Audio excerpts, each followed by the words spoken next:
Carpini vai ser um técnico interessante para o Peixe? Quero comentar com você nesse vídeo aí. O tamanho do Carpini, se ele pode ser o técnico para tocar esse projeto do Peixe aí, na sua volta para a elite do futebol brasileiro, que é algo que a gente espera para o final de 2024 e 2025, né, gente?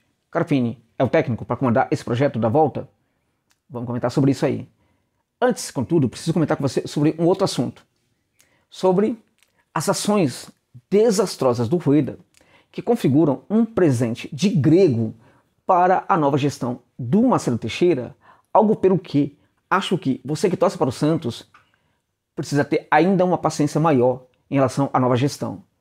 Agora, dentre outras coisas, o que o Rueda faz é tão complicado, gente, né, que dificulta muito para o próprio Marcelo Teixeira não se utilizar de uma prática que tem sido nefasta para o Santos e que neste momento se apresenta no horizonte como uma das poucas práticas aí que o Santos pode adotar para resolver os seus problemas.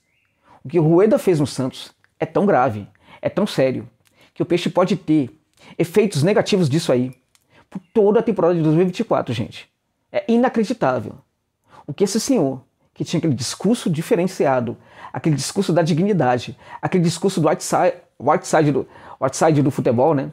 Aquele cara que não era do meio, aquele cara que não era do meio político do futebol, que chegou para fazer tudo diferente. O tal do empresário sério, honesto, que queria resolver os problemas do Peixe, que falava em pagar todas as dívidas, que falava em reestruturar o Santos. Esse senhor sai do Santos e deixa uma herança tão maldita para o Teixeira, tão maldita, que talvez o presidente seja necessário aí, tenha a obrigação neste momento de praticar uma das ações que para mim é das piores, que é muitas vezes praticada no Santos, o mecenato. É isso. Vamos lá? Antes de falar, portanto, do Carpini, vamos falar do Rueda. Veja, o Rueda, ele chega, como eu disse, para ser o presidente diferente, né? Com um discurso diferente. E ele enganou muita gente. Contar para vocês, tá? Ele me enganou também. Eu supunha que ele fosse muito diferente e achei, inclusive, eu sempre falei, olha, eu não sei se o Pérez era desonesto, mas eu tenho para mim que o Rueda, ele pode ser muito incompetente, mas ele é honesto. Eu acreditava nisso. Hoje, eu não sei se eu acredito mais nisso não. E vou explicar para você por quê. Ele chega com um discurso diferente, falando que ia estruturar o Santos, que ia pagar dívidas, que ia fazer um monte de coisa. Não fez nada. Nada. Absolutamente nada. Então, ele foi, nesse sentido, um grande enganador. Porque muita gente, quando escutava essas coisas de outros candidatos a presidentes, né, imaginavam que esses caras poderiam perfeitamente fazer aquilo que prometia ou não. Porque aquilo já era tradicional no Santos, né? Era uma tradição. Cara fala muita coisa na eleição, no pleito, né? E depois, quando vira presidente, não fazia absolutamente nada. Só que o Rueda enganou essas pessoas. Essas pessoas acreditaram nele. Então, por causa disso, ele é muito mais enganador do que os outros. E é também por isso que ele se configura como um dos piores presidentes da história do Santos. É isso. Gente, ele se cerca de pessoas muito incompetentes, profissionais muito incompetentes, já cometendo um grande erro no início da sua gestão. Trazer para sua gestão os amigos ou os grandes jogadores de futebol, sem nenhuma competência comprovada, sem nenhuma testagem, mesmo para aqueles que já tinham formação para serem dirigentes. Então o Rueda se cerca dessas pessoas e aí é um desastre completo. Os caras não entendem nada de futebol, vai atrás de jogadores como Falcão, né? Lembrando sempre, Falcão, que estava assistindo um jogo de tênis enquanto o Santos estava jogando lá na Vila Belmiro, gente. Ele estava na Vila Belmiro, mas não estava olhando pro jogo. Ele estava acompanhando no celular dele um jogo de tênis, o Falcão. Qual era a relação que o Falcão tinha com o Santos historicamente? O que legitimava ao Rueda buscar o Falcão? Apenas o fato de que ele estava se secando de ex-jogadores com perfis muito altos e aquilo ali sustentava um pouco, legitimava um pouco a gestão dele à frente do Peixe. Quando tudo dá errado, gente, o que faz o Rueda? Ele começa a fazer contratações aí de toda maneira. Só que nessa temporada de 2024, de 2023, quando a coisa ficou muito complicada, muito difícil, ele percebeu que precisava qualificar o elenco. Precisava gastar um bom dinheiro aí com contratações para o reforço do elenco. Só que o Santos não tinha dinheiro naquele momento. Estava completamente descapitalizado. Então ele tinha dois caminhos aí a seguir. O primeiro caminho era de ir aos bancos e fazer ali um empréstimo bancário, né, importante para que o Santos pudesse contratar esses jogadores. Este era um caminho que ele poderia seguir. O outro caminho, né, era ele se fazer de mecenas e colocar grana da própria conta bancária dele, do bolso dele ali no Peixe. Alegando que o Santos sofreria muito com juros e tudo mais e tal, ele acaba se fazendo de mecenas e coloca dinheiro do próprio bolso dele no Santos, reproduzindo uma prática que vinha sendo constante no Santos, inclusive praticada pelo presidente Marcelo Teixeira. O Teixeira foi um cara que fez isso, e quando foi embora do Santos, pegou tudo com juros e correções monetárias. Ele foi um presidente importante para o Santos. Depois dele, nenhum conseguiu chegar perto dele em termos de qualidade. Ele consegue entregar títulos para o Santos que nenhum outro entrega depois da sua gestão. Só que ele também foi o cara que praticou a história do mecenato, né? E que quando vai embora do Peixe, pega essa grana com juros e correções monetárias. O Rueda, ele mantém essa prática do mecenato, colocando dinheiro dele no próprio bolso. E aí, a partir do momento que tem esse dinheiro aí, esse dinheiro passa a ser do Santos. E ele passa a não ter o menor comprometimento com esse dinheiro. Ele não tem a menor preocupação com esse dinheiro, porque não é mais dele, é do Santos. E aí ele vai para o mercado fazer contratações as mais bizarras, como o do Morelos, que chega ao Peixe para ganhar R$900 mil, meus amigos. Um jogador que fora dispensado do Rangers da Escócia, né? Por quê? Porque já não conseguia mais entregar aquilo que entregava em temporadas anteriores e também por estar numa condição física muito ruim. O Morelos não teve nenhum clube pequeno, gente. O Morelos não teve nenhum clube médio. O Morelos não teve nenhum clube grande da Colômbia que o quisera contratar quando ele foi dispensado do Rangers. Dentre outras coisas, porque suspeitavam da própria condição física dele, já que ele tem apresentado muitas lesões ultimamente, né? Então era um jogador extremamente em baixa, sem mercado. Não se justificava você oferecer um contrato que passa de 2025, né? Agora não sei se vai até a metade ou até o final de 2025. Se fosse para ser contratado, era para ter um contrato até o final de 2023. O Morelos, ele era para ser jogador do Santos para ganhar, vamos lá, no máximo, R$150 mil. Qual foi o salário que o Rueda entrega para o Morelos? R$900 mil por mês, gente. Inacreditável. Teve também o lance do Lucas Lima, que chegou para praticar ali umas partidas ali e tal, era produtividade, contrato de produtividade, só que depois da segunda partida dele, que foram muito boas, a primeira e a segunda foram muito boas, o que faz o Rueda? Ele acaba entregando para o Lucas Lima um contrato até meados de 2025, para o Lucas Lima ser um dos maiores salários do Santos, gente. Um jogador que vinha em baixa também na carreira. Por que ele faz isso? Porque ele não se preocupa. Então o que acontece? Ele percebe que o Santos também é uma oportunidade, como o Santos estava, para que ele se desse bem. É isso, gente. E por que ele estava pensando desse jeito? Você vai entender por quê. Então veja, primeiro ponto. Quando você tem um negócio desse como Morelos, isso cheira corrupção interna. Eu não estou falando que é corrupção interna.